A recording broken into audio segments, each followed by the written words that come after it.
साथियों, स्वागत है आपका मेरे चैनल पर। आज आप सुनने जा रहे हैं कबीरदास जी की कहानी। हंस अकेला उड़ चला, कागा रहे ना साथ, जो जैसा करी जालिया तैसा भरिया हाथ। इस दोहे में संत कबीरदास जी मनुष्य जीवन का सबसे गहरा सत्य बताते हैं। मनुष्य इस संसार में अकेला आता है और अंत में अकेला ही चला जाता है।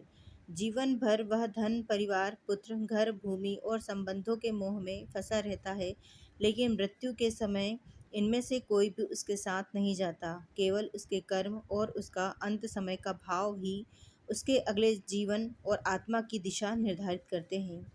हंस आत्मा का प्रतीक है, निर्मल और स्वतंत्र। कागा संसार के मोह, लोभ और क्षणिक संबंधों का प्रतीक है। कबीरदास जी कहते हैं कि मनुष्य जैसा कर्म और जैसा भाव अपने जीवन में रखता है, वैसा ही फल उसे प्राप्त होता है।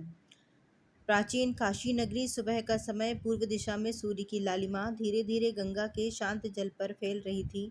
मंदिरों की घंटियां वातावरण में मधुर ध्वनि भर रही थी। कहीं साधु वेद मंत्रों का उच्चारण कर रहे थे, कहीं भक्त गंगा स्नान कर रहे थे। हल्की ठंडी हवा गंगा की लहरों को स्पर्श करती हुई घाटों पर बह रही थी। इसी दिव्य वातावरण में संत कबीरदास जी अपने दैनिक कार्यों और गंगा स्नान के लिए जा रहे थे। उनके हाथ में कमंडल था और मुख पर गहरी शांति। रास्ते में उन्हें एक युवक दिखाई दिया, चेहरा उदास, आंखें चिंतित। उस युवक का नाम था गिरिजा प्रसाद। वह कबीरदास जी के चरणों में गिर पड़ा। गुरुदेव, मेरा मन बहुत अशांत है। संसार के लोग धन, पुत्र और परिवार के लिए जीवन भर दौड़ते रहते हैं। क्या यही जीवन का सत्य है? क्या मनुष्य को अपने परिवार से प्रेम नहीं करना चाहिए? कबीरदास जी मुस्कुराए। प्रेम करना गलत नहीं है बेटा, लेकिन मोह में डूब जाना विनाश का कारण बनता है। सुनो, मैं तुम्हें 4 प्रसंग सुनाता हूँ। पहली कहानी, किसान और उसके 4 पुत्र। एक गांव में हरिराम नाम का किसान रहता था। वह बहुत मेहनती था। उसके 4 बेटे थे। हरिराम का जीवन केवल एक ही उद्देश्य में बीत रहा था, अपने बेटों के लिए धन और संपत्ति इकट्ठा करना। वह दिन रात खेतों में काम करता, एक खेत खरीदता, फिर दूसरा, कच्चे घर को पक्का बनवाता, बेटों के लिए सोना चांदी जमा करता।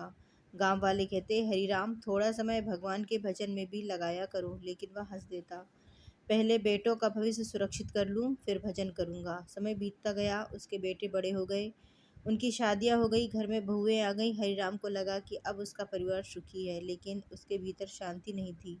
वह हर समय सोचता, कहीं जमीन कम ना पड़ जाए, कहीं बेटों में झगड़ा ना हो जाए, कहीं धन समाप्त ना हो जाए। धीरे धीरे उसका शरीर बूढ़ा हो गया।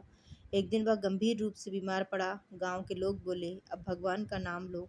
लेकिन हरिराम की जुबान पर केवल यही था, मेरे खेतों का ध्यान रखना, छोटे बेटे को कम हिस्सा मत देना, अनाज की बोरियां संभाल कर रखना।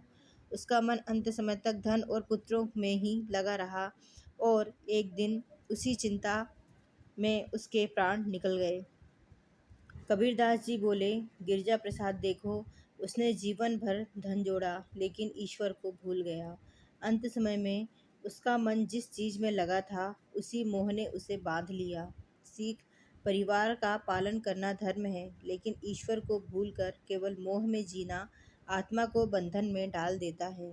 दूसरी कहानी, वृद्ध बुढ़िया और नाती पोतों का मोह। एक गांव में एक वृद्ध स्त्री रहती थी। सब उसे बूढ़ी माई कहते थे। उसने जीवन भर अपने बेटों का पालन पोषण किया। जब बेटे बड़े हुए और उनकी शादियां हो गईं, तब उसका मन अपने नाती पोतों में लग गया।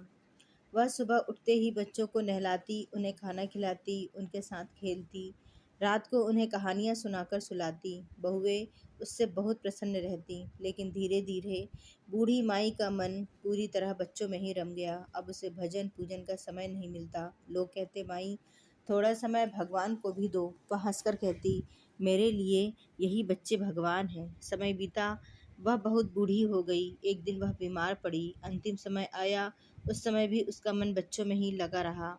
वह बार बार कह रही थी, मेरे बच्चों को खाना खिला देना, उन्हें अकेला मत छोड़ना। और उसी भाव में उसके प्राण निकल गए। कुछ समय बाद गांव में एक कुतिया दिखाई देने लगी। वह हमेशा उसी घर के आसपास घूमती, बच्चों के पास बैठती, यदि कोई उन्हें डांटता तो भौंकने लगती।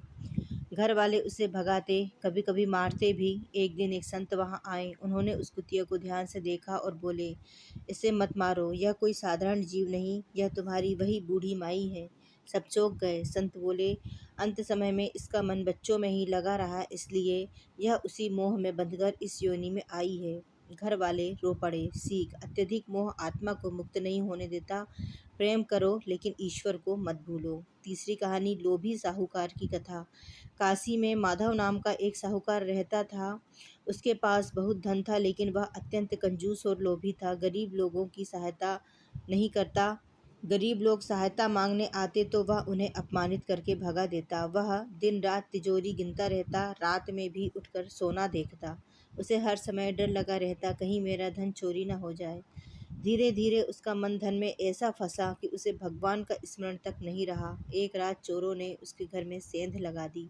बहुत सा धन चोरी हो गया। माधव यह सहन नहीं कर पाया, उसे गहरा आघात लगा। वह रोते रोते बोला, मेरा सब कुछ चला गया। लेकिन सच यह था कि उसका सब कुछ धन नहीं, भगवान था। कुछ समय बाद उसी चिंता में उसकी मृत्यु हो गई। कबीरदास जी बोले, जिसका मन धन में बंध जाता है, उसकी आत्मा भय और चिंता से कभी मुक्त नहीं होती। सीख, धन आवश्यक है, लेकिन धन का दास बन जाना विनाश का कारण है। चौथी कहानी, अहंकारी पंडित की कथा। वाराणसी में एक पंडित रहता था।